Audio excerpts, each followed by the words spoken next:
They said he'd never survive NASCAR ovals. Then Charlotte happened, and nobody knows what to say anymore. And before you click away, I need you to stay with me until the very end of this video, because there is one specific moment from this race, one single lap, that nobody is talking about. And when I show you what happened, you're going to understand why people inside the NASCAR garage are quietly freaking out right now. Trust me, stay till the end. But real quick, if you're new here, hit that subscribe button right now. We talk NASCAR differently on this channel. No fluff, no filler, just the real story behind what you actually watched on Sunday. We're growing fast, and I don't want you to miss what's coming next. All right, let's get into it. Something happened at Charlotte Motor Speedway this past weekend. And I don't mean that in the usual way people say that after a race.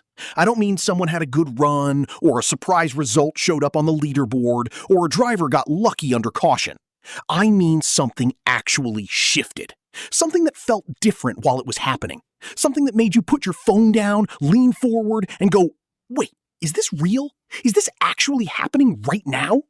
And the crazy part is, most people watching didn't even fully realize what they were seeing until it was already over. So today, we are going to break it all down. We are going to go through the Coca-Cola 600, talk about what Shane Van Gisbergen actually did out there, why it matters more than any finishing position can tell you, and why the critics who have been questioning this guy for almost 2 years are suddenly running very, very quiet. But I also want to be honest with you from the start. This is not a video where I'm just going to tell you SVG is amazing and that's the end of the story. There are still real questions. There are still areas where he has to improve. And I'm going to get into all of that too. Because the full picture is actually more interesting than the simple version. So let's start at the very beginning. If you're not totally locked into the SVG story, let me catch you up quickly, because this background is important for understanding why Charlotte hit so differently.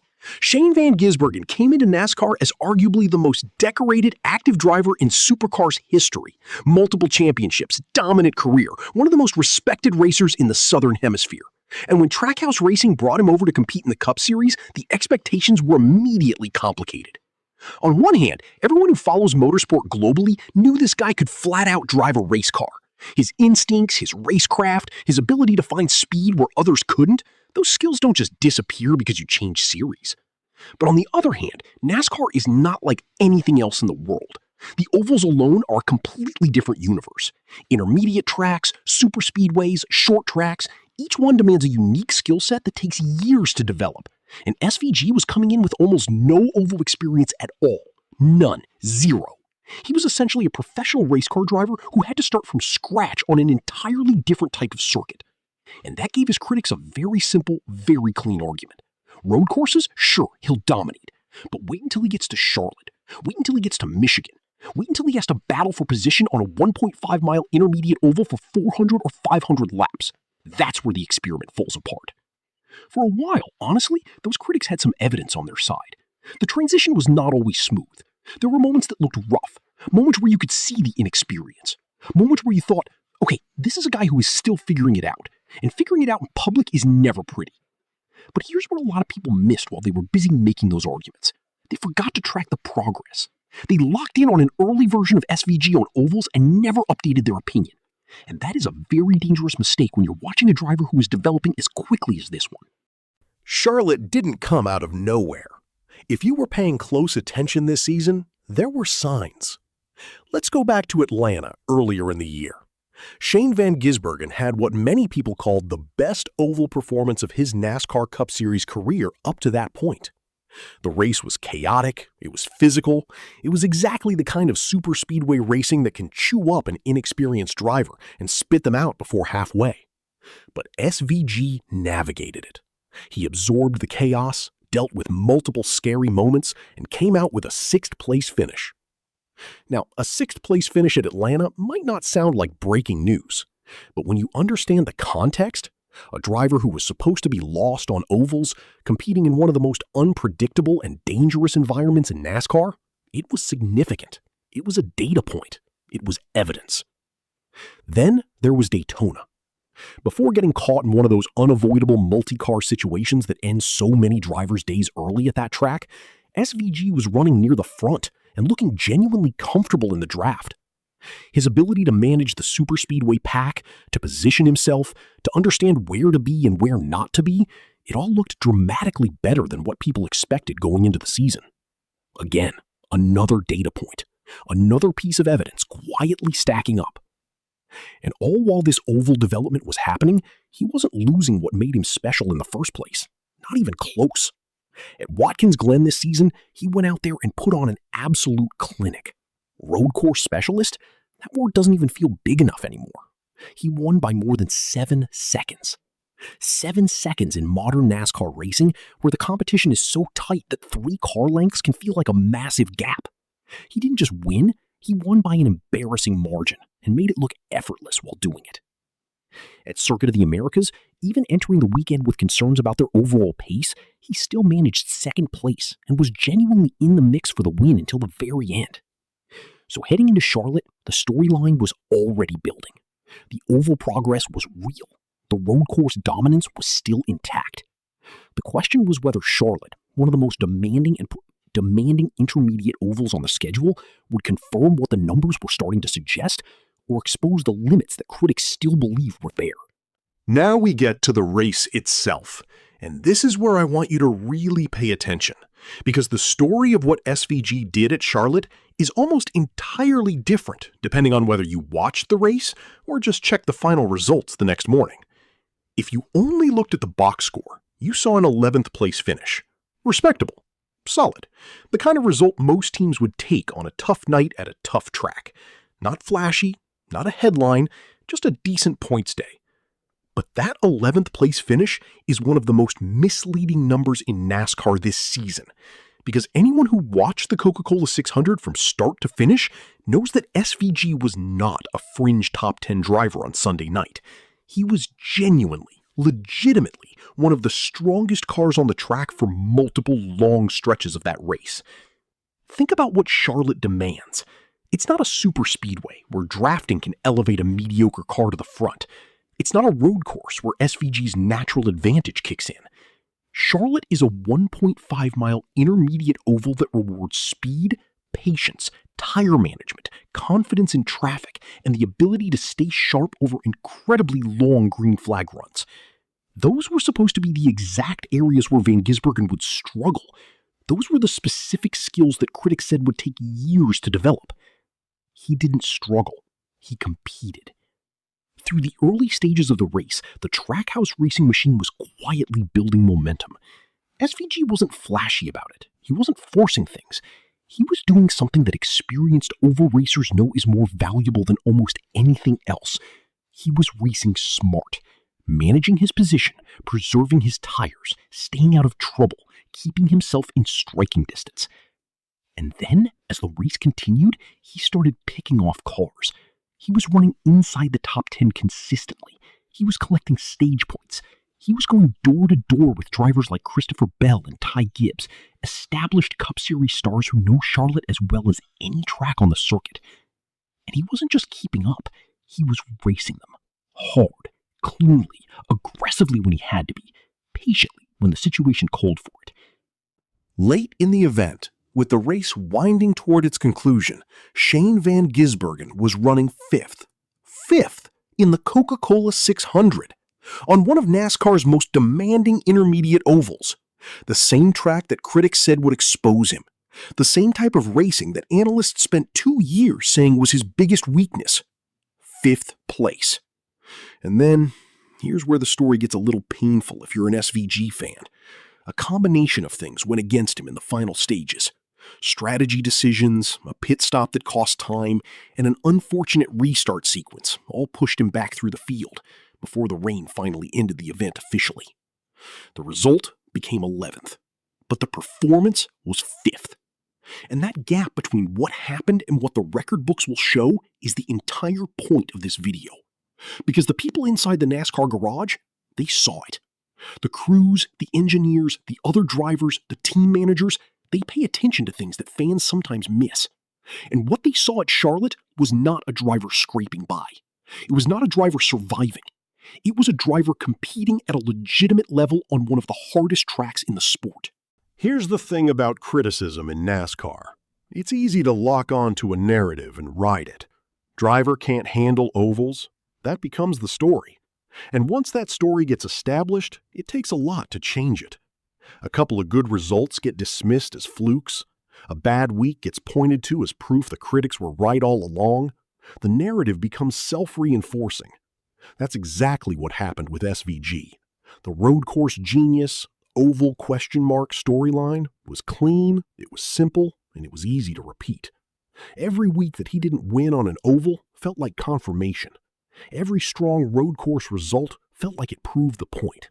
The specialist label stuck. But Charlotte made that label very difficult to keep using. Because you can't call a driver a road course specialist when he's running fifth late in the Coca-Cola 600.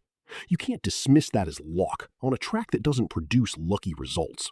You can't say the car carried him when the car itself hasn't been the most dominant machine at intermediate tracks this season.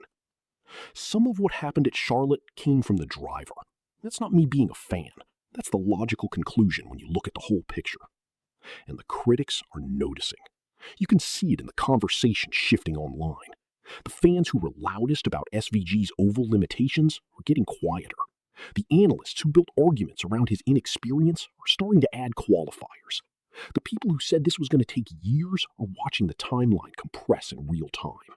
Because progress this fast, this visible, this consistent, that's not normal. Most drivers who transition to NASCAR from other major series have a lengthy adjustment period. Some never fully figure it out.